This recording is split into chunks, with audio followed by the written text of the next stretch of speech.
Hello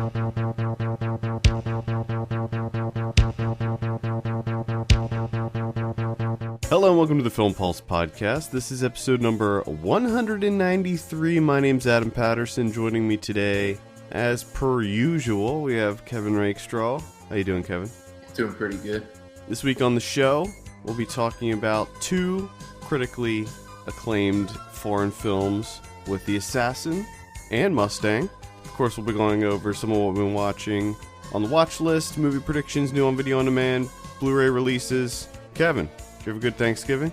I had a great Thanksgiving. You? It was okay. I mainly just watched a lot of movies. There you go. That was pretty much my whole Thanksgiving because my girlfriend went to Florida and I did not go to Florida, so pretty much just stayed in the city and watched some movies.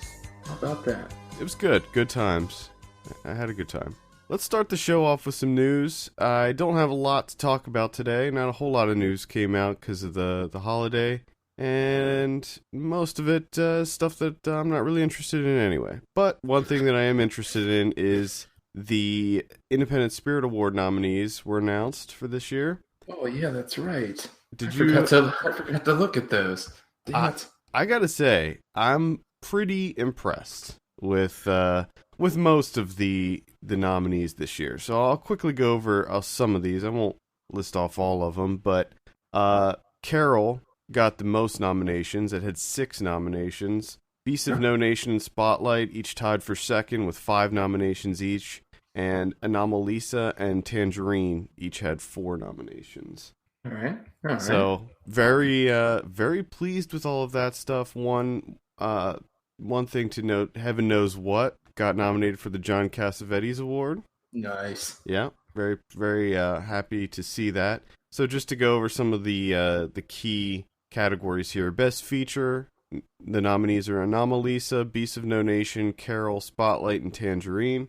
Best Director, we have Cary Fukunaga for Beasts of No Nation, Charlie Kaufman and Duke Johnson for Anomalisa, David Robert Mitchell for It Follows, Sean Baker for Tangerine, Todd Haynes for Carol, and Tom McCarthy for Spotlight.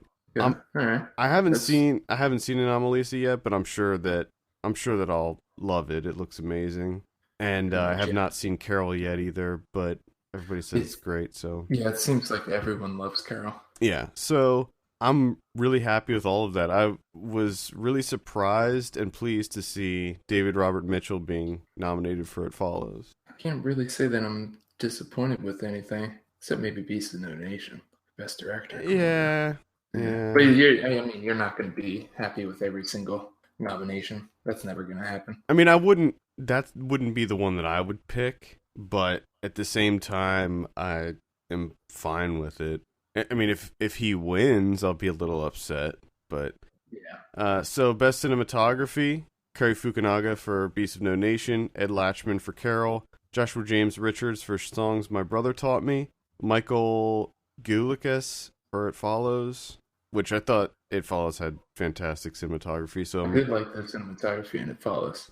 I may have even mentioned this on a previous episode, but there's a video essay that came out a while back from I want to say he was an NYU student, but he may have been a graduate student somewhere else. But I tried to find it again, and I could not find it. I don't even know how I found it to begin with, but basically he breaks down the cinematography and It Follows, and it's brilliant, just brilliant.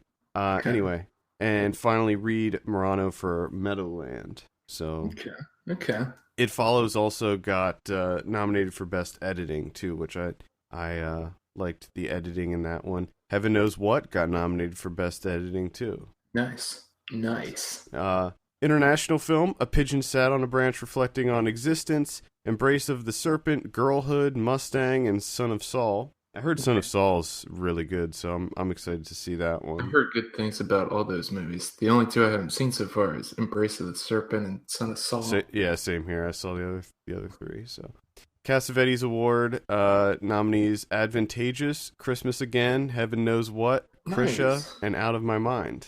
Awesome. I'm sorry, Out of My Hand, not Out of My Mind. Christmas again. Christmas again. Yeah, can you believe that? That was quite a surprise to see that one. Very happy. I liked that movie a lot. We reviewed it on the show a while ago. That's coming out soon too, isn't it, on Fandor? Yeah. Yep. Nice. I heard good things about Krisha. There was just a new trailer released for that. I want to see that. I want to see that and songs my brothers taught me. Yeah, I'd like to see that one too. So overall, very. I guess one thing to note: Katana Kiki Rodriguez got nominated for Best Female Lead in Tangerine, and nice. Maya Taylor got nominated for Best Supporting Female for Tangerine. Fantastic. Those are definitely deserving. Yeah. I saw that you saw Tangerine this week, so I guess we'll be talking about that. We'll be talking about it a little bit. Richard Jenkins got nominated for Bone Tomahawk. Yes, he did. And Bone Tomahawk was also nominated for Best Screenplay. You're damn right. I mean, it was a fantastic screenplay. But the fact that it got nominated is what impresses me. The fact that they noticed that movie. You know, a movie like Bone Tomahawk doesn't typically, even if it's fucking amazing, it typically doesn't get nominated for awards. It's a genre film. Yeah. But the fact that Film Independent noticed these movies, it's great. I'm really, really happy with all of the nominations this year. Because this is my first time I'm really getting to see these. And there's a lot of good ones in here. Yeah. Yep. So that is the Independent Spirit Awards. The winners the awards themselves will take place on February 27th at 2 p.m. Pacific time, 5 p.m. Eastern. So check those out. I gotta say that I'm also happy to see Kevin Corrigan for Results. Oh yeah, Best Supporting. That's great. Yeah, I mean, come on, it's like that. That's the type of role, because we talked about it when we reviewed that one. But it's the type of role that can easily kind of just get lost in the shuffle of like higher profile releases and things. Yeah. So I was so happy to see a lot of these get recognized. I mean, heaven knows what. Like, and honestly, heaven knows what should have gotten more. I agree, but it should, like, Best Feature, it should be there in place of Beast of No Nation. I agree, but Director, it should be in place of Beast of No Nation. It's a small film though, and I'm just happy that it's on there at all. So much buzz. Yeah, at least by me. I've definitely been buzzing it up. Sight and Sound released their top 20 films of 2015. Not sure you had a chance to look at these. I forgot to look at that too. I'm just gonna run through them real quick. Starting with, I'll start with number 1, and I'll just read down the list. Number 1, The Assassin, followed by Carol, followed by Mad Max Fury Road, Arabian Nights, Cemetery of Splendor, No Home Movie, 45 Years, Son of Saul, Amy, Inherent Vice, Anomalisa, It Follows, Phoenix, Girlhood, Hard to Be a God, Inside Out, Tangerine, Taxi, Horse Money, and The Look of Silence. Now, it's a pretty good list. It's a good list. Number 11, so Anomalisa and It Follows tied for 11. Girlhood, Hard to Be a God, Inside Out, Tangerine, and Taxi all tied for 14th place. And Horse Money and The Look of Silence tied for I guess you would say 20th? I don't know. 19th? Yeah, 19th. They tied for 19th. So, yeah, good list. Glad to see Mad Max up there. I was thinking about Oscar, what the Oscar nominees are going to be. And my biggest question mark is whether or not they're going to nominate Mad Max for Best Film. What do you think? I have no idea. I don't know. Like, I don't understand the Oscars. My first instinct is to say no, they're not going to nominate it. Same here. But I think it'll get those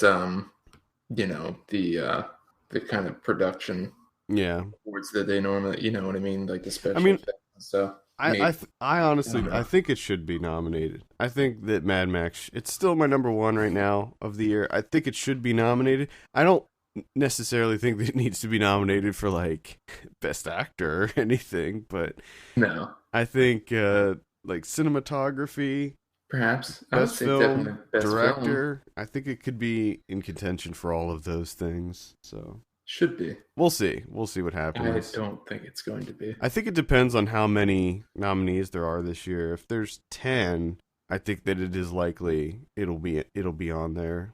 But they're so weird about it. Some years it's 9, some years it's like 11. Yeah. I don't know what to say about that. But going back to this list, yeah, it's a solid list, I think. And some of these I don't agree with, but no, but none of them like anger me. No, not really. There's a lot of movies on there that I'm dying to see. Yeah. Carol, Arabian Nights, Cemetery of Splendor. Probably Cemetery of Splendor, the number one that I want to see badly. I know you're a big Pitchapong fan. Pitchapong. Love me some Pitchapong. Again, glad to see it follows. Number 11. Awesome. Indeed. It's quite surprising. I think it's great. Great to see that. New trailers this week. What do we have? We have Knight of Cups. Ooh. Little Malick action. This trailer, it's like the most Malick thing that ever Malick. Whoever makes Malick's trailers, my God, do they do a fantastic job. They do. This is a great trailer if you're into that style.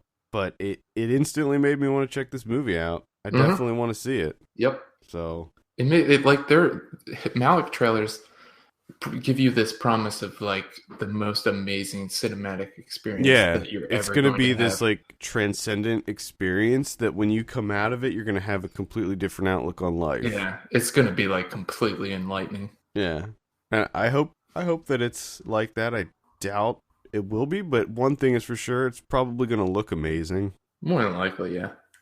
We also have Captain America: Civil War, big trailer release. Pretty excited to see this. I'm actually really excited to see this. I think that this has potential to be the best of all of the Marvel movies, including the Avengers and all of that stuff. Oh boy. It's going to be huge. It's going to be huge. And I was a huge fan of the Civil War series in the comic books. I'm really interested to see what they do, how they interpret that. You know, a lot of people are there's a lot of rumors that that Spider-Man's going to be in it. Now that Marvel has the license back from Sony. They don't have it back, but they're kind of working together with it. Yeah. Which is something that a lot of people predicted for a while now. And it's going to be interesting. It's going to shake things up. I think that they're going to use this as kind of a way to end the run of like Robert Downey Jr. as Iron Man. So I don't know if they're going to kill people off, but that's a possibility. Either way, the trailer is great, and I'm really excited about it. The only other trailer that is really worth mentioning is one called Dixieland. This is one that I can't remember what festival it premiered at, but it was at Tribeca, and I was supposed to see it. It was on my list, but then something, as things usually do, something messed with my schedule, and I didn't get a chance to see it. But this one looks okay. It's got a bit of a poverty porn vibe to it, but I'm always down with that, so I'd be willing to check this one out. You're down with the poverty porn. I am You're down cool with with poverty porn. That's pretty much it for news. Let's talk about our first review. I was thinking we could do The Assassin first, since that came out first. All right. So this is directed by Sen-Hu. Probably mispronouncing that. I apologize. Pretty sure you butchered the hell out of that name. Yeah. I wouldn't have done any better if it makes you feel better. Xiao Xian-Su. Who? That sounded a little bit better. Yeah.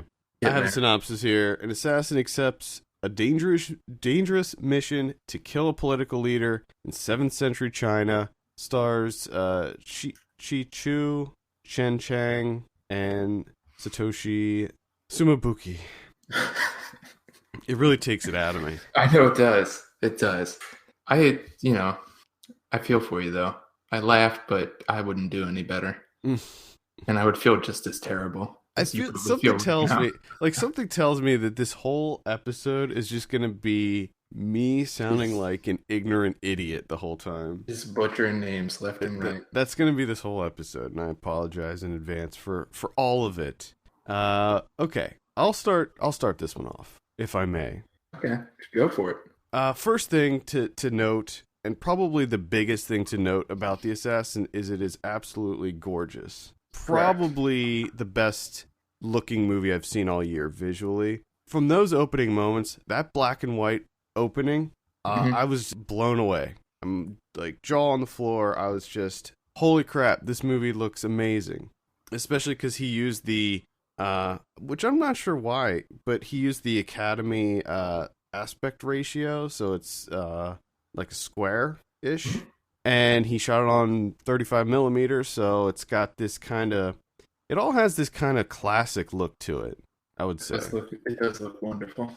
It looks very classical. The settings, the locales are just unbelievable. I mean, it is a beautiful film.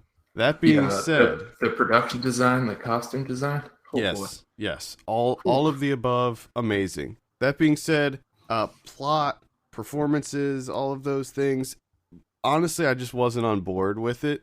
I think a lot of it has to do with the fact that I honestly was struggling very, very hard to understand the relationships and the political aspects. Like, you know, this group is a faction with this group, but they're kind of warring with each other, and there's all of these things happening, and it was a bit of a struggle for me to just really latch onto the story, because I think I had trouble understanding what was going on. Also, I don't think it was really presented in an intriguing way whatsoever. Yeah. It was all very, let's just be honest, it was dull. Yeah, and it's so unfortunate, because honestly, for like the first 5 or 10 minutes, I was like so on board with this movie, because I was pretty much done with the whole what are they called, wuxia movies, like the Crouching Tiger style movies. Pretty much done with those for a while now. I've tried to come back a couple times here and there, but it's never really worked. And I thought that this was going to be the one that to bring me back in, because it's like an art house version of a wuxia film. So I was kind of like, oh, this is kind of intriguing, kind of into this.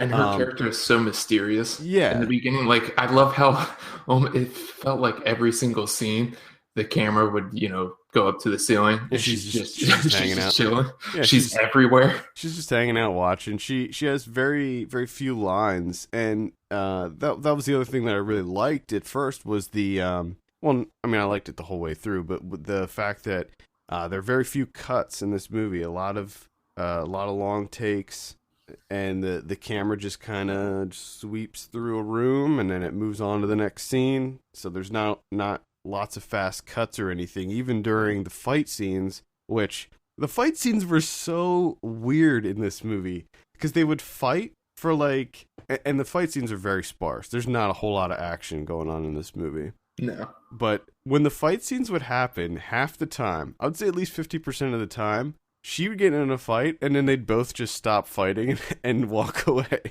Correct. Like, they're just like, all right, we're done. Like, this isn't, let's not continue this. And it was just kind of bizarre to me. Yeah, I gotta say, I was kind of disappointed with the fight scenes, to be honest. They're quick. But they looked weird. Like they looked kind of hidden, really. Yeah. I mean, they're not really showing you. I think there's like one confrontation, like on the rooftop between her and the guy that, you know, she's her cousin that she's supposed to kill or whatever. But yeah, everything's kind of masked. You don't really get to see much. Yeah. And like you said, I mean, they're sparse, and then when they do happen, they're over as quick as they begin. Yeah, they're like 15 seconds long. They're very quick. I mean, she is completely badass, though. Sure, she's a badass. Absolutely. But, man, oh my god. This movie. The first, like... It's draining, because it's... I will admit that I had to... I watched this in two segments, because it was losing me so bad that I had to turn it off and come back to it. The first 40 minutes, and he lets these scenes breathe, right? Like you said, there's not that many cuts. There's not that much dialogue. There's a lot of just letting the scene air out, and it seems like he's going for, like, to make these scenes kind of like contemplative, but there's nothing to contemplate. Yeah, it's just There's it's nothing really so going dry. on. The only thing that you have really, at least that I noticed, that's like beneath the surface is the whole bluebird metaphor. But even then, there's just not a whole lot of substance to it. Yeah, I mean, And when this thing ends, and we're talking was like an hour and 45 minutes, hmm hour 50 minutes. When this thing ends, I just thinking to myself, well, what was that? What was the point of this? Like yeah, I don't need a plot or a story, but even the cinematography, as beautiful as it is sometimes, there's so much time spent in these rooms where, okay, like I said, the costume design, the production design, the art direction, it's beautiful, it's great, but there's nothing for the camera to do. yeah. I mean, it's I mean, honestly, him and his concubine, were they sitting and hugging for like 45 minutes? and then there's like the one scene where she's just getting ready. Like they just show the like servants putting the pins in her hair and stuff, Hmm. and then the one where she's just playing that little I don't know what instrument that is Oh, like the yeah, stringed like the instrument. the zither or whatever. Was it? Yeah, I guess it was a zither. It's kind of like I forget what they're called, Chinese zithers. Yeah, But yeah, there's just, and then finally when you have where the guy has to escort, and you finally get out into the open area, and they're yeah. out in the forest and everything. It's like, holy shit, here we go. I know that's what I This thought. That's is exactly what I thought. this is amazing. Like the locations, everything is just perfect. And then that lasts for about like 15 minutes, and then we're back into rooms, into the confines of rooms. Well, it's definitely it's also misleading because they get out of the like the compound or the area and they get into a fight like really early on. And I thought like, oh man, this is gonna be like, turn into not a road trip, but you know what I mean, like a journey, like an escort thing where they're traveling, they're getting attacked by assassins and Chishu is following them and like not she doesn't know what she wants to do, but it's not really how it plays out. They get in one fight and then that's pretty much it. It's done. And then she gets in another little fight among the birch trees, and then that kind of just ends. But there's also supposed to be this kind of love story, I think, which didn't really like formulate for me because I think that she's supposed to be in love with her cousin. They were supposed to get married and then she got sent away and then she gets hired to kill him. I don't think that's any spoiler. That's pretty much the setup of the movie. Yeah. But I really wasn't feeling that whole the conflict that she was having. Where she was tasked with killing him, but she couldn't do it because apparently she loved him. But I really wasn't feeling that conflict. No, because it is interesting. Essentially, she has this problem where she's such a great assassin, technically speaking, but her conscience keeps getting in the way. Yeah, she keeps coming up with excuses. But I think also the fact that I really didn't understand the relationships between the different... Like, I didn't know why they wanted him killed. I didn't know who wanted him killed. I didn't understand... There was just so much that was quickly explained at the beginning of the movie that I forgot at that beginning yeah, but intro thing. So let's say this. Let's say that he did a little bit better job of fleshing things out, maybe giving you more backstory and maybe making things a bit clearer, which would probably bump it up to like 2.5 hours. So yeah, probably. I mean, does that still make the scenes intriguing where people are just sitting doing nothing? No, it doesn't. Behind with fabric swaying in front of the camera. Oh, that drove me crazy. That one scene where the fabric was in front of the camera in the camera the whole time because it gave it this kind of milky look. Yeah, and I thought I thought that looked awful. I thought it looked like a soap opera. It did look. It was interesting in the sense that when they kind of reversed the shot and you saw that you're kind of seeing it from her perspective, and it's like, oh, okay, but still, why am I just watching them sit for 40 minutes? Can we do something else? Yeah, it was. Yeah, I was really disappointed. I was really disappointed because it started off so strong, and I was so excited. And there's so many flashes of just absolute, just unbelievable beauty.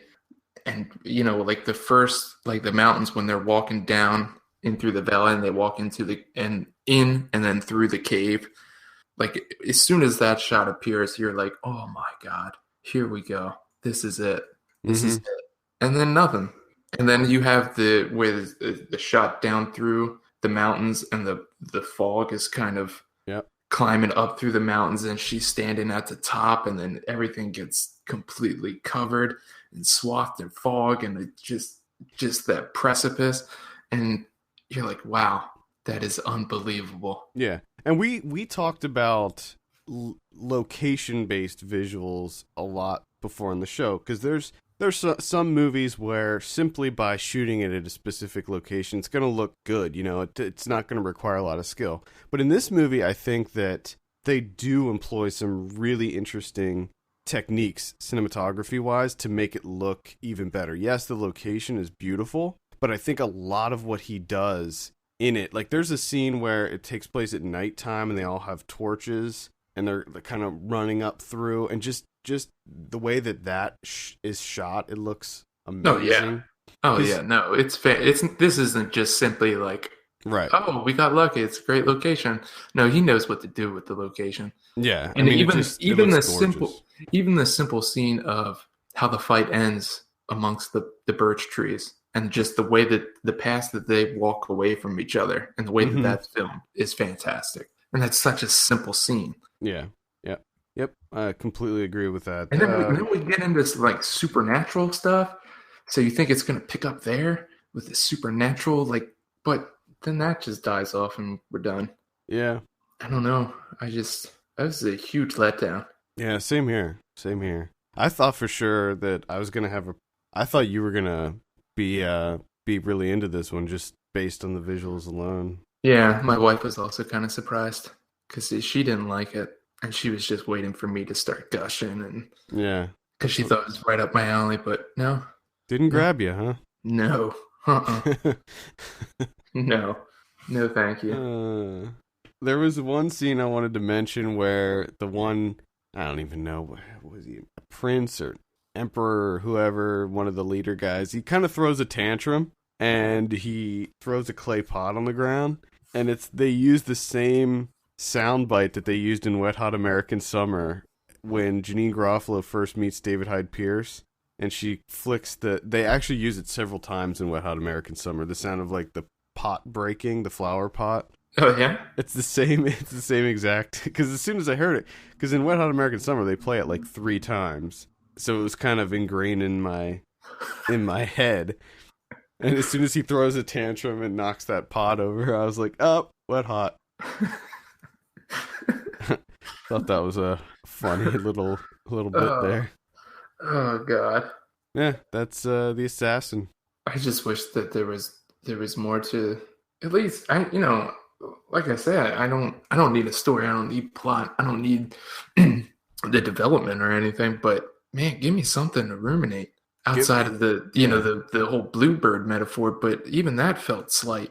Give us some political intrigue, or I mean, I'm not asking for wall to wall action. I don't need No, Crouching no, no, no. Tiger. I don't need Yeah. that. No, I'm fine with, letting these scenes go on, letting them breathe and, being meditative and contemplative or whatever you want to call it. But give me something to contemplate or meditate on during during those Yeah. stretches. I don't have anything. Yeah, the dialogue is so minimal.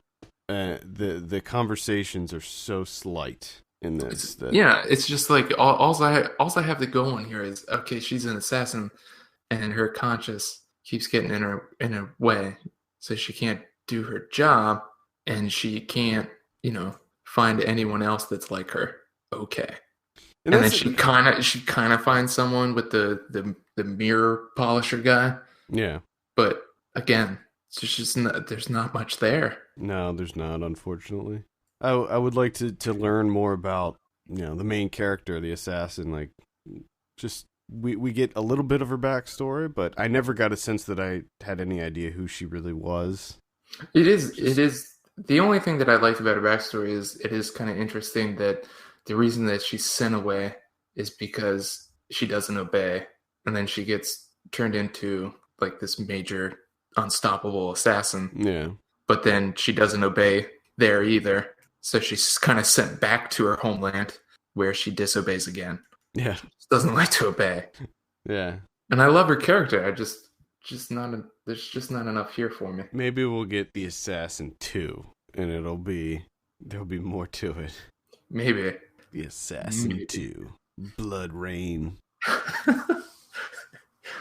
I don't know if that'll be... You think that's the direction they'll go? I hope so.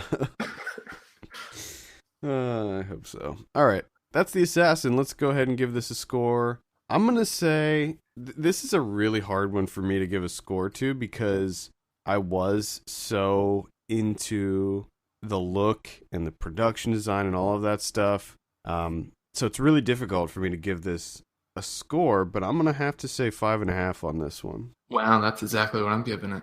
Yeah, it's just, man, if there was just something else there, just something else to latch onto, this would be amazing. It would be like the saving grace for the wuxia genre that I have fallen out of over the years. Yeah, it just needed something. Yeah, you got to give me something to think about. Yep. Maybe something's there and I just missed it. I don't know. That could always be.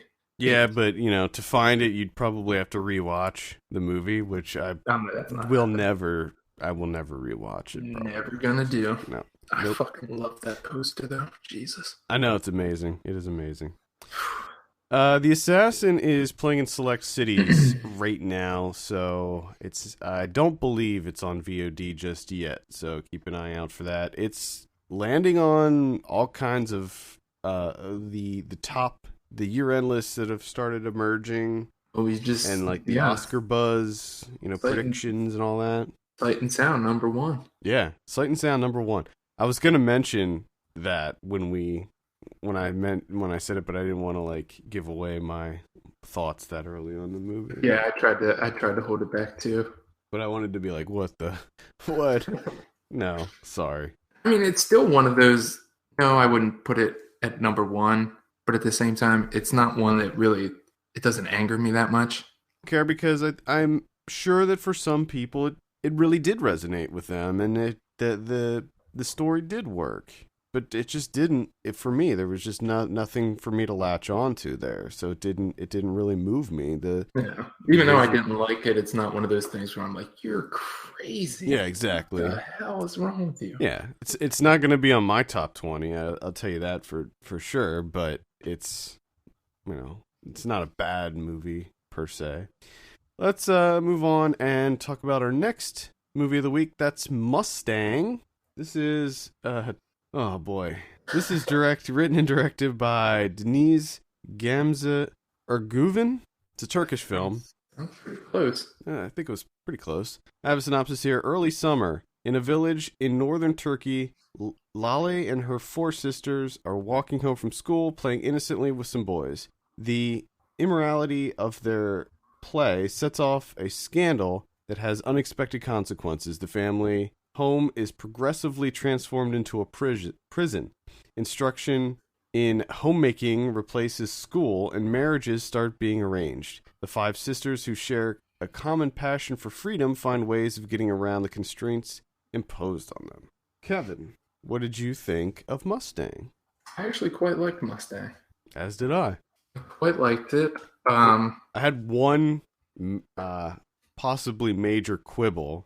Adam's got quibbles. Yeah, that happens. I can't say what it is without giving a spoiler. There's something that they introduce fairly late in the movie that kind of makes things way darker than previously.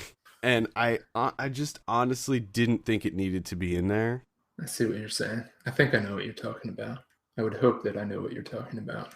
It really only gets dark, like really, really dark at one point. Yeah, it's something with one of the characters. This is oh, This is not what I expected. I'll tell you that.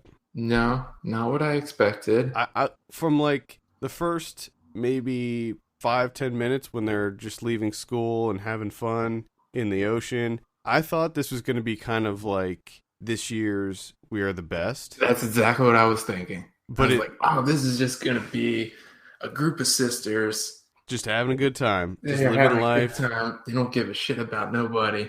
Yeah, Nobody can stop them. that's exactly what I thought it was Damn, going to be. they get stopped early. Yeah, it's more like full force. It's more like virgin suicides. I would say it's closer to that. I was thinking that it was kind of like, I don't really remember a lot of virgin suicides though, It's similar. but it felt kind of like that, Yeah. where they essentially, they get their house becomes a prison with prison updates like every week. Like, how much did they spend? Crazy new. I thought that several times throughout this movie. Like, they must have money because they seem to have. They have a big house, and then they also seem to have a decent amount of land. And their budget for bars is it's ridiculous. There's bars everywhere. There's locks everywhere. Giant walls. They erect giant walls around their house. They put spikes on top of the walls. Yeah. The entire perimeter is spiked. I mean, it's a fortress. They turn it into a fortress, essentially. It's crazy. Oh, it's a difficult movie to watch. Like, I was just pretty much angry the entire time. It gets, once the arranged marriages get introduced, it gets way, way more difficult. Because then you're just like, what a fucked up society. Come on, guys. You guys got to get with it. Because this is some messed up stuff that's happening here. I've always found arranged marriages intriguing. It's a horror. I don't understand. For some people, they work. Like, I work with a number of people that were set up through arranged marriages, and they seem to work out great for them.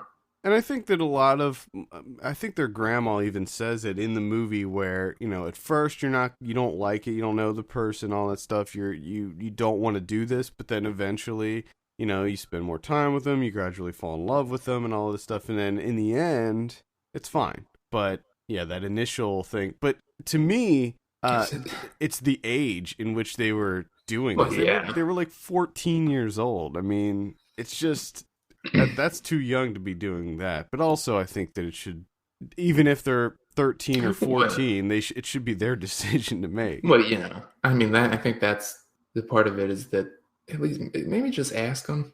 Just be like, hey, how do you feel about this? Are you okay with this? But that doesn't cross anyone's mind. And just turn it, turn it into a factory. Which is crazy because the transformation that happens is like, it's like just flipping a switch. One day they're able to wear whatever they want. They're having a good time. They're allowed to be out with their friends, and then all of a sudden, because they played chicken, it should be noted that this is all because they played chicken with some kids from school in the water, and a neighbor saw them playing chicken and lost her shit and said that they were like rubbing their vaginas on the boys' necks. They're getting off on boys' necks. It was just utterly ridiculous. And because of this, it's like their grandma's, she lost her shit. It was funny though, because at first she's kind of forced into it, right? Because she always let them have their independence, and it's the uncle that comes in, and that's like, they're sullied, and you didn't do your job. Yeah, that's exactly what the next point that I was going to bring up was that she's the one that makes the decision, but it's because after she yells at him, we then see the uncle yelling at her and putting her in her place and saying, you got to stop this, and she was trying to say that. Girls will be girls. Yeah. And everyone's kind of forced into doing these things because of some men who can't even act like decent human beings at a soccer game. Yet they're the ones that make the decisions. Yeah. So that makes sense. Yeah, and I'm sure that that the whole soccer thing played into the larger theme of the movie too, which I liked a lot. Because they can't go. Pretty much every single soccer game that they talked about, it was talking about people invading the pitch and then just destroying everything because it's a soccer game. I wonder if that's happened in real life in Turkey where they don't allow men into the soccer games. That's amazing. It's and see that's you clearly can't handle this privilege, so we're taking it away from you. You can't handle a soccer match. Something in which that you pay to go and see. You can't handle it and behave, like decent human beings. Yeah, it's like, but yet you're in charge of making all decisions for people. That makes sense. It's like taking a kid's toys away from him because he's like breaking the toys. Yeah. It's like, well, okay, you can't, if you're not responsible enough to play with them nice, we're gonna take them away. No soccer for you. So you guys can act right and not burn things. Can you not burn things and throw flaming projectiles at goalies?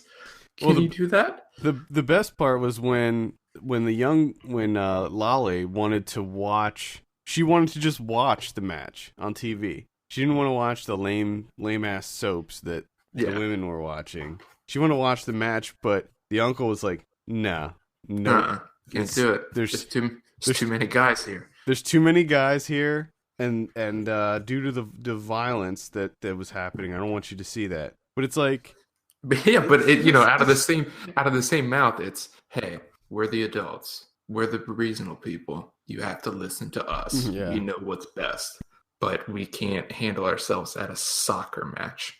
Good Lord. In that regard, yes, it was a very frustrating film. I literally at one point in time tore the earbuds out, said, "What the fuck?" and immediately went and smoked a cigarette. Can you guess what scene that was? Was it the scene that frustrated me, that I had a quibble No, with? it wasn't that. It was before that. I don't know. Is it a spoiler? I don't think so. I'll say the sheet. The sheet. Oh. The sheet. Yeah. What the fuck? Oh my god. Yeah. I didn't know that was a thing. Yeah. I did know that was a thing. Like I don't know if it was like a documentary or something that I've seen that happen before. But yeah, it's just when you see it over here, like over there it's normal, but over here you're just like, that's fucked up. Why? That's gross and fucked up. Which is just, it's so sad because she keeps telling everyone that she's a virgin and no one believes her. No one believes her. Even when she goes to the doctor. Multiple times they send her to the doctor. To have a virginity report.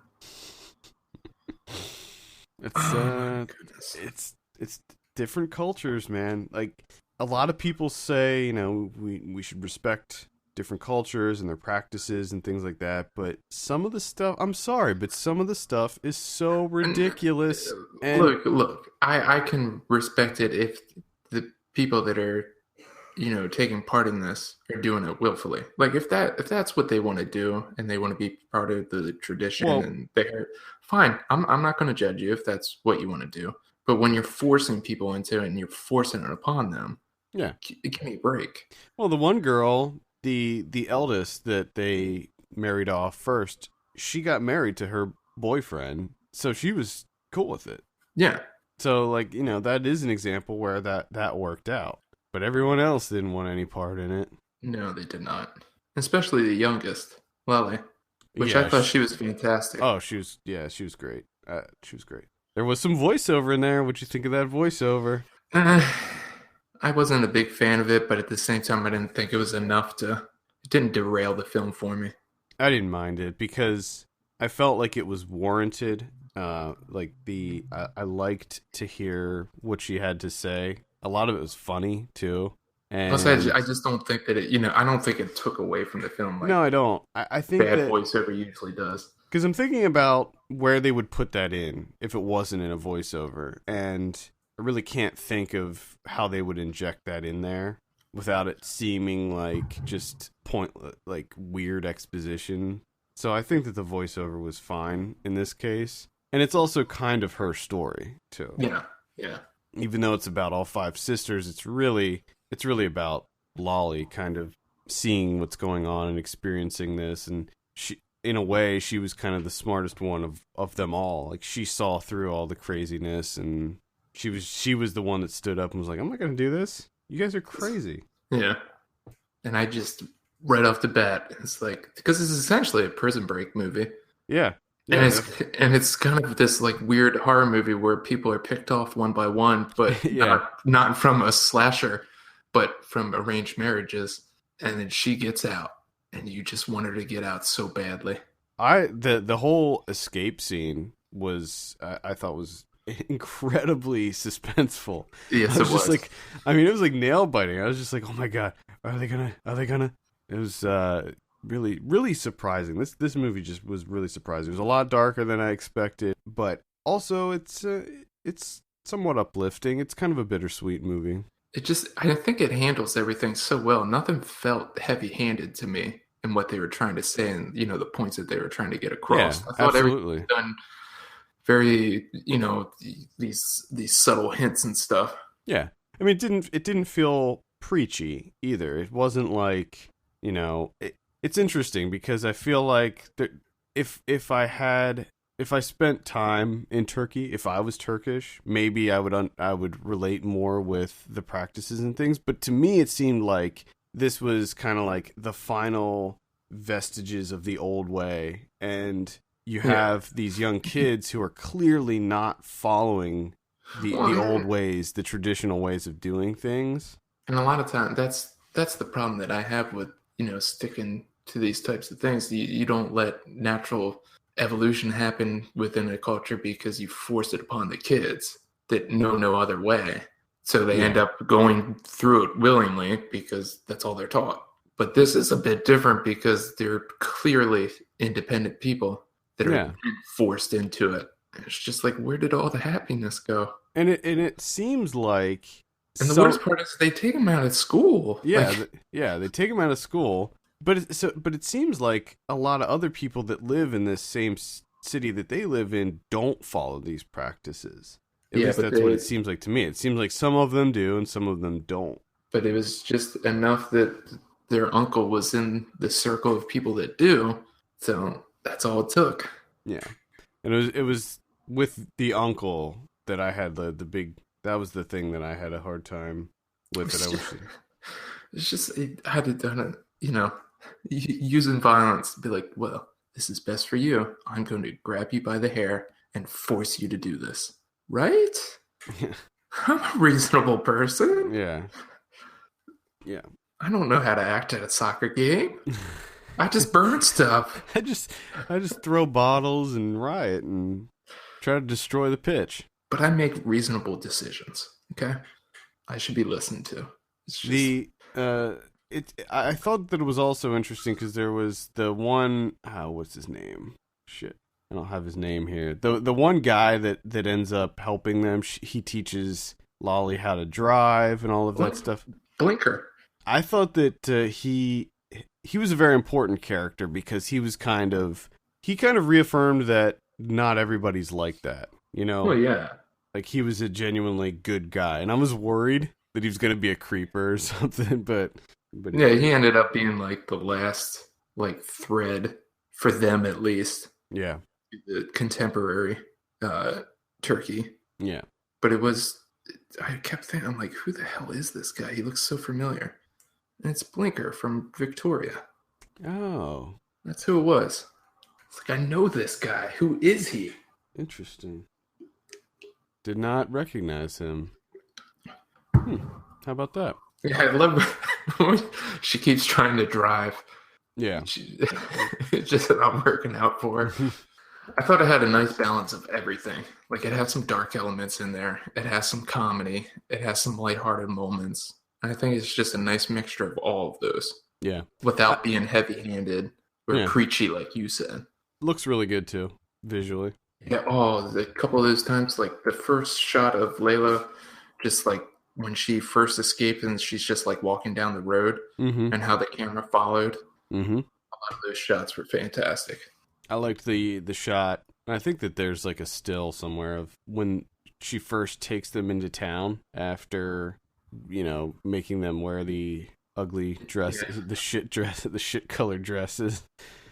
There's like that scene where they're just kind of standing there by the fountain. Yeah, And, which again, that's such a weird double standard where they could dress how they wanted and they were able to act, and they were completely judged and called whores and stuff.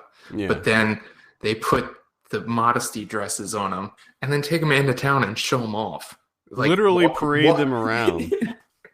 But that's okay. Oh my. Yeah, it is kind of ridiculous. I just don't. I don't know. I'm just so confused. Confused by the world. I just don't get, like, I don't understand how you would, like, why would you want a woman that's not like their own person or independent? Like, how?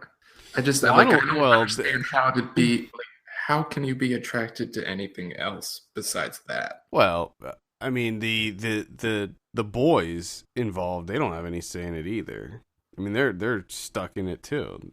It's really the parents that are making all the decisions. Yeah. I mean, I'm sure that the boys have. The guys, they don't speak up either. No, they're just going along with it too. Because they're getting essentially a servant. Pretty much. That they can have sex with. Yeah, and make them dinner and clean up after them, and yeah, you know, it's like a baby factory too. Yeah. I don't know. I think that's probably changing. I think that you're seeing less and less of that throughout the world. I hope so. But yeah, one day. Yeah, one of these days. One of these days, never mind. I was gonna say something not nice. I agree with you though. I know what you're gonna say, and I completely agree. Fuck it, just fucking men, shitheads. Shitheads, dude. They're so fucking ridiculous. Oh boy. That's Mustang. It's playing in select cities right now. Let's give this thing a score. Kevin, what are you going to give Mustang? I'm going to give Mustang, oh man, let's say like a 7.5, 8. I'm going to give it 8. I'm going to give it a 7.5. Okay.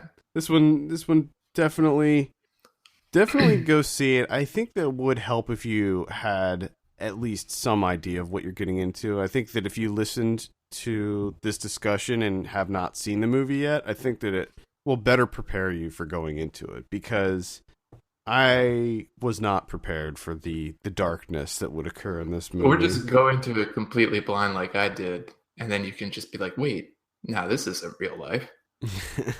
There's no way. Like, this is all made up. This is all ridiculous. Like, if this wasn't a thing, like if we didn't know that this was a thing, and you would make a movie about it, we would all be like, oh, this is ridiculous. Yeah, this is so over the top. It'd be like watching Dogtooth for the first time. It's like, this is such horse shit. Where you're just like, this is ridiculous. This is so far-fetched. I liked the movie, but it was just so unbelievable. There's no way any of this happens. Yeah. But it does. And the other thing, I don't know if it's just, I'm normally in this type of mood, but even more so because my mom just got back into dating. And so, and it just seeing like some of the stuff that she has to deal with is just, oh my God. It's just, what the fuck? What the fuck, man? All right. I don't know how women do it. I don't know how they do it. I don't either, honestly. I don't either. The world is so easy for us. Yeah, it is. It is. I think we too often we take it for granted. But oh yeah, like you don't have to really worry about anything. Yep. That's Mustang. Check it out. Comes highly recommended for me. Just be aware, it's a lot tougher than it seems. It's also James Franco's favorite movie of the year. Oh, there you go. So, how about that? Franco recommended. Let's go ahead and move on. Talk about some of what we've been watching in our watch list. We can start it with you, Kevin, but I'll tell you right now, I saw a shitload of stuff this week, so my list is big. This is gonna be rough. Got a big... I saw 3. Okay. So the first one I saw was Red Road, the Andrea Arnold's debut mystery thriller type deal going on here with a woman who's a CCTV operator, and one day while she's working, combing all the cameras and whatnot, checking out the footage feeds, she notices a face. She kind of freaks out. And the best part about this movie is Andrea Arnold doesn't really lead on to what's going on. Just All of a sudden, she sees the face, she freaks out. You have no idea who this guy is, what he did, why she's so freaked out. And you get little bits and pieces, like as the movie goes on, and she starts following him around, and you're not quite sure what the hell this woman's doing. Why is she doing this? You know that this guy did something and he ended up going to jail for it, but you don't know how the two connect. And to me, that was the highlight of this film. Everything else is, the performances are pretty good. The cinematography's, it's all right. It's serviceable. It's bleak as all hell. It's really dark and bleak and just, it's depressing. It's really depressing. Every location that they shoot in, just it looks awful to live there. Like I don't know if that's still the case in these areas, but man, it just looks downtrodden as can be. Glasgow does not look like a nice place. But yeah, it really gets you hooked with the whole mystery aspect, because it doesn't really let on as to what's going on, how these people are connected, what she's doing, what's her plan, her intentions, what this guy did.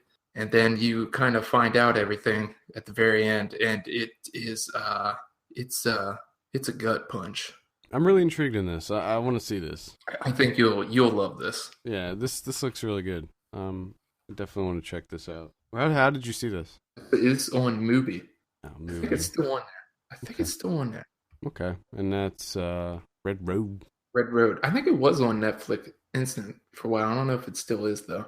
I'll take a look. I'll search for it. So I saw 6 things this week. Oh, so shit. what I'll do here is I'll do 2 in a row, and then we'll pass it off back to you. Okay, fair enough. So the first thing I saw was Hitchcock Truffaut. This is the documentary about the legendary book of the interview that Truffaut did with Hitchcock. It turned it into a book, and it's kind of like basically what the documentary sets out to do is speak with acclaimed directors and kind of get their take on the book and how the book impacted their directing style, and maybe how each of the directors impacted their directing style. So that it has interviews with like Steven Spielberg, Scorsese, Wes Anderson, David Fincher, Richard Linklater, lots of people in this. But it was just a little bit not enough. There just wasn't enough there for me to just really get into it. I wanted more. Like maybe more directors, or maybe going a little bit more in depth with the directors that they already speak to. Yeah. To be honest, it kind of sounds like a circle jerk. Yeah.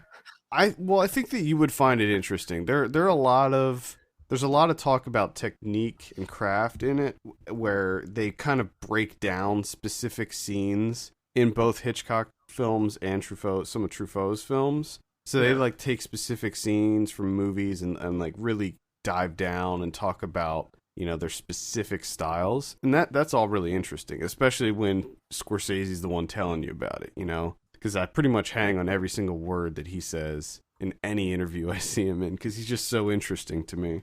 But it's like 80 minutes long. It's just there's not enough meat on the bone. So unfortunately I can't, it's okay, but it's just, there's just not enough there. So I'd say light recommend. I saw Love and Mercy. Ooh. Yeah. Gotta say, pretty surprised with this one. I didn't love it like some people are just really kind of fawning over this one, but it is definitely not your typical biopic by any means. They really kind of subvert the cliches of the biopic. Obviously, it takes place in 2 specific time periods in the life of Brian Wilson, the I guess you could call him the lead singer / songwriter of the Beach Boys. And part of it takes place in the 60s, part of it takes place in the 80s, and it's sort of revolves around his creative process and also his battle with mental illness. And then there's also kind of a love story in there where he, in the 80s, starts dating Elizabeth, character played by Elizabeth Banks. And I gotta say, I was really entertained by this. I think I preferred the stuff in the 60s more because there was more in like the studio scenes in the studio where he's actually making some of the more iconic songs. Yeah. It takes place right before Pet Sounds, right before he recorded that. So it goes through the whole recording process of Pet Sounds, and it was just really interesting. I mean, he is a really talented musician, and he comes up with some really crazy ideas. And one thing that I really liked about this was the cinematography. It was what's his name? Richard Yeoman or Richard Yeoman, Wes Anderson's DP. So it looked a lot better than I expected too. There's some really interesting camera work in this. So yeah, I recommend it. Love and Mercy. Paul Dano and John Cusack do a great job too, as does Paul Giamatti and Elizabeth Banks. Great performances. I guess I gotta check that out. I saw a good bit of it when my wife was watching it. The only thing I didn't like was Giamatti's character. He a little so cartoonish. Yeah, it seemed a bit ridiculous. Yeah, and it's weird too because he's like Brian Wilson's doctor / manager, and he is also the manager in Straight Outta Compton, which was another bite. Yeah. Oh, that's his new role. Yeah. Oh, Giamatti, what happened? What happened to Giamatti? Yeah, so that's Love and Mercy. I don't know. Is that I guess it's out now, right? Is it on VOD or something? No, I think it's just probably like Amazon and stuff. I'm sure you can rent it. Okay. Yeah, I don't know. I saw a screener. Yeah, we got DVD from Netflix, so it's out there. All right, so it's out on DVD. I watched a American Indie, A Morning Light from Ian Clark, the guy that did MMXIII for 2013. I guess I still haven't checked Google to see how you verbalize Roman numerals. But so this is his newest. It just debuted at Torino Film Festival. I think that was Friday. Yeah, sometime this weekend. Yeah, Friday. I got a chance to check this out. Ended up writing up a piece for future reference, and I gotta say that this movie is interesting. He's using his kind of experimental work, but he's given it like this sci-fi twist to it with aliens, and so it ends up becoming this like straightforward narrative where Zach Weintraub he's in the woods, he's camping out, and he starts to have this relationship, and these things start happening with, flashes of light and all this experimental imagery going on, and it kind of alludes that there's some supernatural things going on, but you're not quite sure if they actually are happening, if this is all just made up in his head, what's going on. There's two other guys in the woods that are up to things. Their intentions kind of remain unknown. They're acting bizarrely. They're doing some odd things. And it's just, number one, it's opaque as all hell. I don't really know what the hell was going on, but I mean that in a good way. And it's definitely worth it. Check it out when it comes out. Yeah, we'll probably report back when this comes out, just to let everybody know when it's released. I want to try to keep after that more, especially when we do movies that aren't out yet. And I watched this twice. Once to just watch it so I could write a review for it, and the second time was just me frantically screen grabbing like every single shot. It's just like screen grab, screen grab, screen grab. I love it when a movie's that good that you feel the need to do that. Yeah. Oh man. Because the I didn't even speak about the music and the sound design to this movie are just they're damn near perfect. Nice. It heightens things. That's A Morning Light. Make sure you keep an eye out for that. So hopefully, it sounds like it's just starting its festival run, so it'll probably be doing its thing for a while. Yeah, unfortunately, it'll probably take a while. I saw Submerged. This is a movie that's out now. I'm not gonna say that you should go out and see this. I have a review up on the site. It's directed by Stephen C. Miller, which, okay, so we talked about Submerged, I guess maybe it was last week or the week before, and it sounded ridiculous. I was not into it, even though I am into these kinds of movies, these containment thrillers, as I call them. It sounded a little bit ridiculous. It's about a group of 20-somethings that are trapped in a limo at the bottom of a canal. Oh, yeah, that's right. It seems like a little bit too simple of a premise. Like, it just seems like you'd be able to break the glass and just swim up to the top. But as it turns out, there's more to it than that. The limo itself is like bulletproof and shatterproof, so that you can't just break the windows. Oh, okay. It's Okay. pretty much sealed. It sort of creates a tomb. So anyway, I like containment thrillers, directed by Stephen C. Miller. This is the guy that did The Aggression Scale, which I liked a whole lot. I was a huge fan of The Aggression Scale when that came out a couple years ago.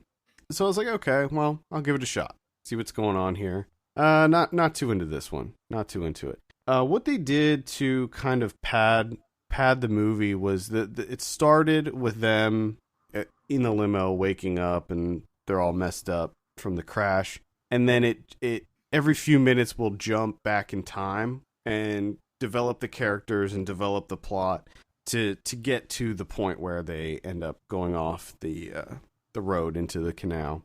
And it gets a little convoluted. It's the plot gets way too complex for its own good.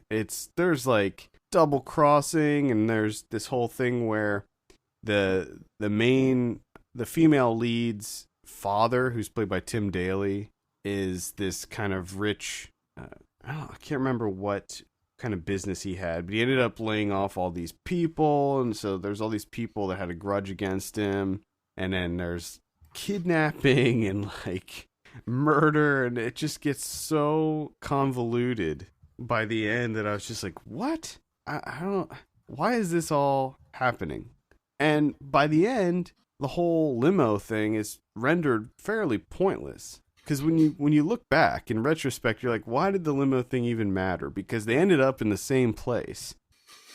So, yeah, I don't know. The acting was really, really not great in this also. I had a hard time with some of the dialogue. I don't know if it was necessarily the acting or just the dialogue that was not great. So, yeah. Overall, not too into this one. Again, I have a full review up on the site. I gave it like a 4.5 out of 10. So. That's Submerged. And then the other one was my next one. You're such a sucker for containment. Well, they sent us a screener, so I was like, whatever, I'll take it. Well, I always imagine like someone just stop you like, hey, you want to check out this movie? You're like, nah, it doesn't really sound too good. Well, they're trapped in this small spot. Okay. I like those kinds of movies. What can I say? I find them to be interesting. It's all right. You know who you are. Mm-hmm. It's a good thing. It's a good thing. I mean, I'm not going to say they're all good. A lot of them I end up hating. Like ATM, I absolutely hated ATM. See, that's the best part of it, though, is that the majority of the time you do not like them, but it's still your thing. Yeah, but then every once in a while you find one, you're just you get that one. Yep. And you're like, it was all worth it. Well, that's pretty much all horror movies. Like every horror movie, it's like that. Anyway, I saw The Man From U.N.C.L.E, the Guy Ritchie movie that came out earlier this year. I liked this movie. I liked it quite a bit, actually. I had a really fun time with it. I mean, it is very, very Guy Ritchie. It's not on the same level as Lock, Stock, or Snatch, but I had more fun with it than the Sherlock Holmes movies that he did with Robert Downey Jr. I had more fun with this one than those. And yeah, it's just, I mean, oozing with style. You know, he just Guy Ritchie it seems like he just has so much fun making movies. You know, like the crazy camera work that he likes to employ with like the split screen, and then he'll split that screen into like 4 more, and there's like 50 things happening at once, and he's like taking things away, and there's like all kinds of stuff going on simultaneously, and there's this like great great score that's playing along with it, and it has the vibe of a slightly cheesy but fun 60s espionage film. And yeah, had a really good time with this one, surprisingly.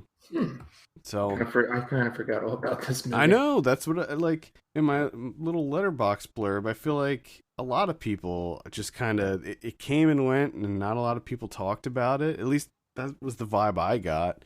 And I think there could be an underappreciated title from this year, because there's really nothing wrong with it. It's just fun. Yeah. And they set it up for the possibility of a sequel, and I sincerely hope they do, because I love the way that they ended things off. And Alicia Vikander's in it, and I feel like she's everywhere. She's gonna explode. She's everywhere. Yeah, she's about to be a household name. I can almost guarantee that. So she's about to be in like every single movie. Yeah. Yep. So that's The Man From U.N.C.L.E. I do recommend checking that out, because it is a lot of fun. You'll have a blast watching that one. All right, I'll have to check that one out now that I remember it. I saw Tangerine. Okay. Sean Baker's Tangerine. I had a pretty good inkling that I was going to enjoy this movie. I thought I would like it, but I don't think I was necessarily ready for how energetic and fun it was. Yeah. This is like nonstop. High energy, this one. And I loved every minute of it. Yep. Just about. The only thing I really, qualm that I had was the cab driver. That was my. It was the only thing that was because every time they cut to him, you're taking me away from Cindy and Alexandra, and I'm like, why are you doing that? Exactly. And it loses momentum when they cut to him. Slows down, and maybe that was so that to give us time to catch our breath or something, but I didn't want to catch my breath, though. Exactly. I didn't want that. But damn, and this is all iPhone. Yeah. Shot on an iPhone. Fuck. I know, it's gorgeous. Gorgeous. I love the camera movements and how it's just always kind of like soaring around, and just it's always moving. Mm-hmm. The way that it would just kind of swivel out of nowhere and follow and glide up beside them, and oh man. And then just the music paired with it. Wow. Yep. I was not ready for that. I was not expecting it to be that entertaining and fun. And it's really funny too. Like the dialogue, it's genuinely funny. It's a really funny movie. And the performances are great. Yeah. I can definitely see why those two they definitely deserve their nominations. Yeah. Because I thought they were fantastic. Yep. And God, I loved it. I don't know what else much to say except for it's just the only other thing that I thought was interesting is anytime someone talks about like Los Angeles and stuff, this is how I always imagine. Same here. Los Angeles. I don't think Los Angeles, like in my mind, I don't see it as like a glitzy place that's awesome. I just see it as like a rundown portion of America, just like all the other places that I've been to. Because I've kind of noticed that over the years that everywhere I go, it kind of looks the same. Mm-hmm. And it's just different shades of depression.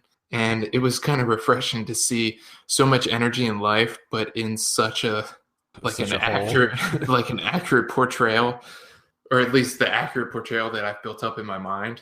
Yeah. I was like, yeah, that's the Los Angeles that I always think of.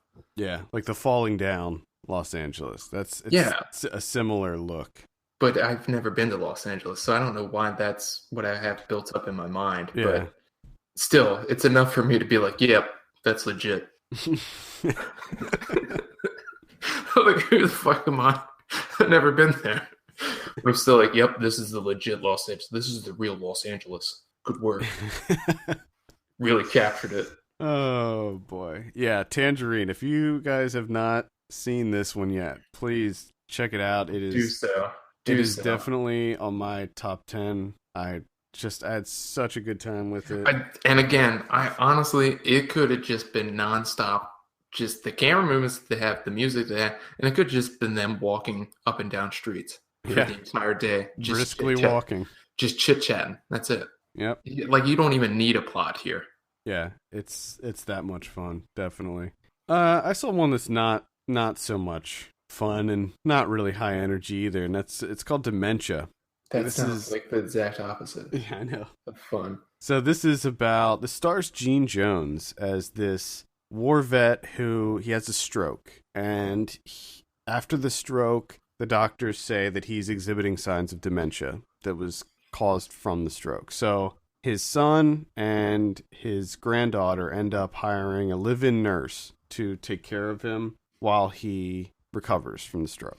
And she turns out to be kind of crazy, and she seems to have ulterior motives. And it comes to light later on what's happening with her and her connection and who she is and all of this stuff. I didn't mind this movie. First of all, it looked quite good. It's directed by Mike Teston. He is, I believe, I think this is his debut. I think this is his feature debut. He's a cinematographer, and he did that awful Contracted movie that I absolutely hated. But I mentioned in my original review for that movie that I like the visuals a lot, and I like the visuals in this one too. It's pretty good. Not amazing, but did you know that there's a sequel to Contracted? Yes, I did actually. Did you check that out yet? No, I didn't see it. I didn't watch it. It's a different director. I think, if I remember correctly, I like the director of the sequel more. In fact, I think that I have had conversations with that guy on Twitter, or maybe even via email. Actually, I think I've talked to him via email. Anyway, so it plays out. It's not really a horror movie. It plays out more of like kind of a thriller of sorts, where he's telling people like that this nurse is up to no good, and she's trying to kill him, and she keeps drugging him and kind of messing with him, but nobody's believing him because they think he has dementia. Yep. And so it's kind of an interesting premise. It kind of reminds me of that. Was that one that you just saw recently? That Deborah Logan. Oh yeah, the Taking of Deborah Logan. The Taking of Deborah Logan, the found footage one where she has Alzheimer's and you never really knew what was going on there. It's similar to use that this is horrible diseases a way to spark suspense and horror.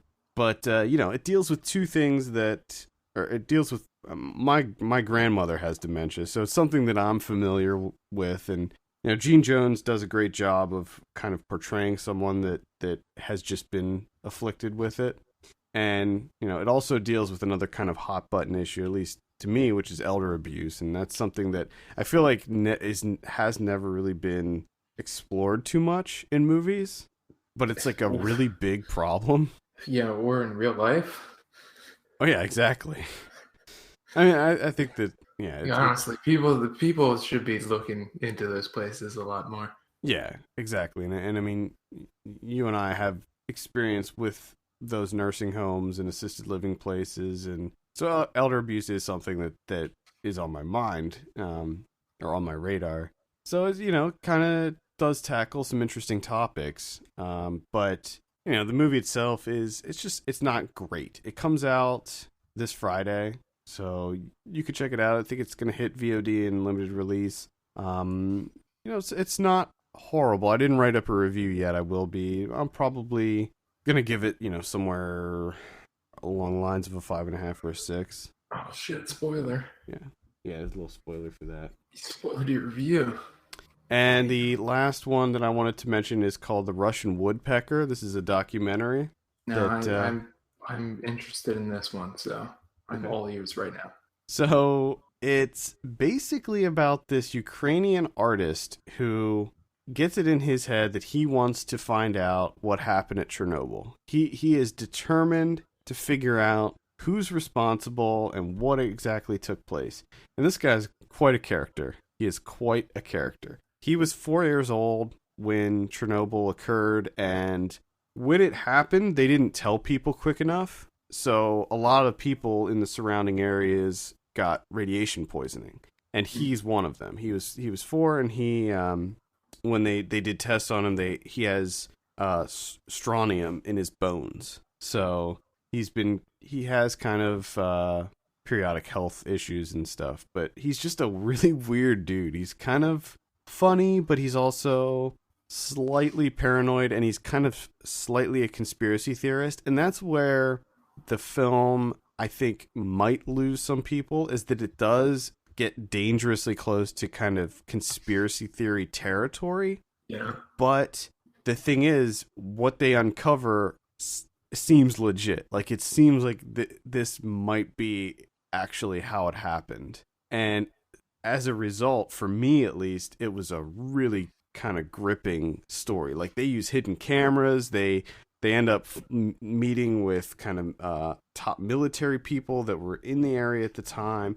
And it all kind of links together with this giant antenna thing that the Russians built that was right next to Chernobyl, that was supposed to be sort of like a missile defense apparatus, where if we launched missiles at them, they would have like half an hour to launch missiles back, because this giant antenna gives off radio waves that you could actually listen to on the radio here in the States.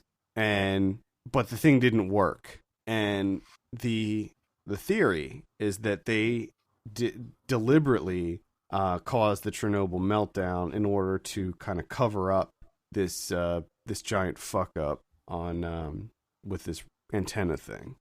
It's more complex than that. That's just like the basic Cliff Notes version. If this sounds like something that's interesting to you, I would highly recommend checking out this documentary. It's extremely well made. It's a really good looking documentary. And again, the guy, the artist guy, is just I don't know. I just found him to be a really interesting character. He's just really weird. He's got these giant wide eyes, and he looks kind of crazy, but I don't know. He's just an interesting character. And I didn't know a lot about Chernobyl, and so for me it is a topic that is really interesting to me. So for me, this was a really entertaining watch, because I did want to know more about the disaster and everything. And holy crap, like, it's just crazy. Like, when you think about what happened, it's crazy. I mean, to this day, that city is empty because it's still radioactive. And one cool thing is they do go to Chernobyl and like kind of explore, and they shoot a lot of the documentary from within Chernobyl. So like, you know, the settings that they are in are crazy. Like old abandoned schools that still have like the books and desks and toys and things. So a lot of it is, you know, it's got that urban decay that I love so much. So yeah, check it out, Russian Woodpecker. This was actually nominated for Best Documentary at the Independent Spirit Awards this year. So nice. All right, I think that'll do it for the watch list. Let's talk about some predictions. Last week, The Good Dinosaur. You said 82, I said 84. Actual 77. Wow, a Pixar movie that's not being universally praised. It'll probably still be nominated for an Oscar, though. And win, yeah. Victor Frankenstein, you said 70, I said 68, actual 23. That's sorry for that thing, Victor Frankenstein. Yes, it is unfortunate, but we were way off on those scores too. Yeah, that was bad. I don't know why I thought that was going to be good. I don't either. I think it was the hair. The sexy Igor. I thought that was a fresh update that would really capture people's attention. Apparently not. Oh boy. And Creed, you said 78, I said 72, actual 93. I want to see Creed. Yeah, I'm going to see it probably this week cuz everybody's saying it's amazing, so everyone's losing their shit about Creed. Yeah. Next week we have Macbeth. What are you thinking about this one, Michael Fassbender? Oh, I can't wait for this. I'm so excited. I'm going to say 82. 82? Okay. I will say... I'll say 84 on that one. Ooh. We also have the Krampus. Oh, I gotta have that Krampus. I don't know if it's the Krampus or just Krampus. It's just Krampus. Okay. We have Krampus. I'll say I don't know. This one could be fun. I think it's PG-13, but No, fuck that then. I think it could be fun. There's some funny people in it. I like Adam Scott and what's his name? Damn it. Nope. David Koechner. Okay. He's in it. I will say 56. I'd say 52. And finally, we have Chirac, Spike Lee. I feel like this came out of nowhere. Like there was a trailer, and then all of a sudden, it's being released. Yes, which thank you, whoever decided to make that happen. They're doing. I want to see this movie so bad. I know. I can't wait. It looks so great. I know. It looks amazing. It really does. Like I've watched the trailer several times now, and every time I'm just like, I cannot wait to see this movie. This might be a year in which two Spike Lee movies end up in my top 20. Oh, that'd be crazy. It could happen. This is the year. You're just excited to see Chris Brown or not Chris Brown. Oh, fuck it. I was gonna say a joke, but I ruined it. So. Oh, you'll get it next time, buddy. Yeah. When we cover it, I think enough time will have passed that you can try it then. Yeah, I think so. I'm definitely seeing Macbeth next weekend, and I'm sure as hell going to try my best to see Chirac next weekend as well. So I think that should be our 2. Yeah. It should be a double bill. You want to add Krampus in there? I don't know if I'm going to be able to find a time, to get to see Krampus. But is Chirac playing near you? I don't know, but it's an Amazon Studios movie, so I'm just kind of holding out, hoping that it'll be on Amazon. It might be. I don't know. I know it's coming to Baltimore, but I was just in Maryland, so I can't really go back down again. But maybe I will. I don't know. All right, what are you thinking on Chirac? Chirac, I'm giving that 94. Whoa, high hopes. I'm feeling it. I'm not as confident as you, but I'll say 76. Okay. We also have in limited release A Very Murray Christmas, which I'm pretty excited about. That's going to be on Netflix too, so you can that's cool. See it on Netflix. That's isn't it like him doing like a variety type? Well, no, it's supposed to be. It's like supposed to be him doing a variety show, but none of it goes right, and it's with him and there's a lot of people in it. It's directed by Sofia Coppola. I think it's good. That's right. Yeah. I finally saw the trailer for it last week, and I think it looks pretty funny. I think it's going to be good. We also have Youth. Actually, I don't. What's Youth? I can't remember. Oh, that's the one with that's the Paulo Sorrento. Right? The one with Michael Caine, I think. Sorrentino, yeah. I'll check that out just because Great Beauty. Right? Scott did Great Beauty. Correct. I'm sorry. I didn't know that I was supposed to. I wanted to make sure that I didn't sound like an idiot and be like, "Who's the guy who did Great Beauty?" And I'm like, "No, it's not, you fucking idiot." Like I was pretty sure, but I wanted to. Is that really something that we should be worrying about right now? Probably not. At this point in time. I mean, I think we've stockpiled so much evidence to being fucking idiots that I think we can just throw caution to the wind. Yeah, I think so. Just go full force. We also have Orion, the Man Who Would Be King, and Dementia. Next week on VOD, we have Where Children Play, Everything Will Be Fine, Orion, the Man Who Would Be King. That's a documentary about, I guess, after Elvis died, there was this other masked singer that sounded a lot like Elvis and kind of looked like him, and everybody thought that it was Elvis. I don't know. Okay. Not sure about that one. Dementia and Cold Deck. I think Cold Deck might be out in some capacity right now. Cold Deck. Yeah. Is that people trapped on a deck? Well, if it is, I'll be seeing it. Oh, no, they mean deck like cards. Oh. Yeah. Cards on there. We got, who's that? Paul Sorvino? Looks like it's got some Paul Sorvino action. Yeah, I'll probably be skipping that one. Next week on Blu-ray, we have, let's see, Cooties. We have a re-release of Reservoir Dogs. Oh, another re-release. I don't Cool. understand why you'd need that, because they came out with that amazing box set, that Tarantino box set that I have. This one has a new audio commentary, probably by the second grip. The gaffer. Like, you got God. Goodnight Mommy. I definitely recommend checking that one out. Amy. Looks like National Lampoon's Christmas Vacation's getting a new Blu-ray release. Ooh. Why wouldn't it? Mistress America. Mississippi Grind. Finally, I get to see Mistress America. Great. Yeah, that one, I missed that one. That one just, I've been waiting for a while on that one, too. that one just kind of came and went. I did fully intend on seeing it, but it's just, there's too much. Yakuza Apocalypse. Zoo. Oh, no, that's the show. Zoo. Tokyo Tribe. Okay.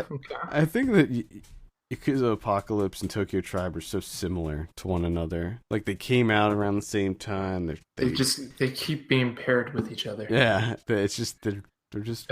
Do you think are they doing it on purpose? I don't know. Or is it just like some coincidence where they just keep showing up at the same time? Like, God damn it, you again? I don't know. I like Tokyo Tribe more, though. I can say that. So if you're choosing between the two, it's weird because I like Tokyo Tribe. Well, I don't know. I'm back and forth with those movies. One day it's Tokyo Tribe, the other day it's Yakuza Apocalypse. I mean, they're both worth seeing. I'll say that. I mean, a guy in a frog costume. Mm-hmm. I mean, I don't know how you pass that up. Like, if I were to tell you that there's a martial arts frog, yeah, and he's fighting, and he's fighting, yeah, and does a really great job of it. I don't understand how you can be like, nah, I don't really want to see that. Yeah, I mean, that's what cinema was made for. Okay, I wholeheartedly agree. We also have Momentum, which is an action movie that I did not finish watching because I didn't like it. Lost in the Sun, and that's pretty much it. Okay. All right. What do we have on the Criterion front? We have one Criterion. It's from 1969, and that is Downhill Racer. Yes. Debut feature from Michael Ritchie, starring Gene Hackman and a young Robert Redford, one of his earliest starting roles. It's about skiing. Yeah, it's downhill skiing. Downhill skiing, which that's immediately interesting to me. There's not that many movies about skiing. No, there's not. There really isn't. Which I wonder why. I wonder if it's just difficult logistically to try and film skiing. Could be. I mean, I'm sure that's a factor. And I gotta imagine that it's dangerous as shit. Oh, yeah. Which, I love that carefree attitude of the 60s. Yeah. Yeah. He didn't give a fuck. If somebody died on set, did he get the shot? Good. Got it. Great. We'll fix it in post. All right. Well, I think that's going to wrap it up for this week. Thank you so much for listening. You can send us your questions and topics to podcast@filmpulse.net. Follow us on Twitter @FilmPulseNet and @FilmPulseKevin. And please take a minute to take a look at our Patreon page at patreon.com/FilmPulse and consider helping us out by becoming a subscriber. For Kevin Rakestraw, my name's Adam Patterson. We'll see you next week.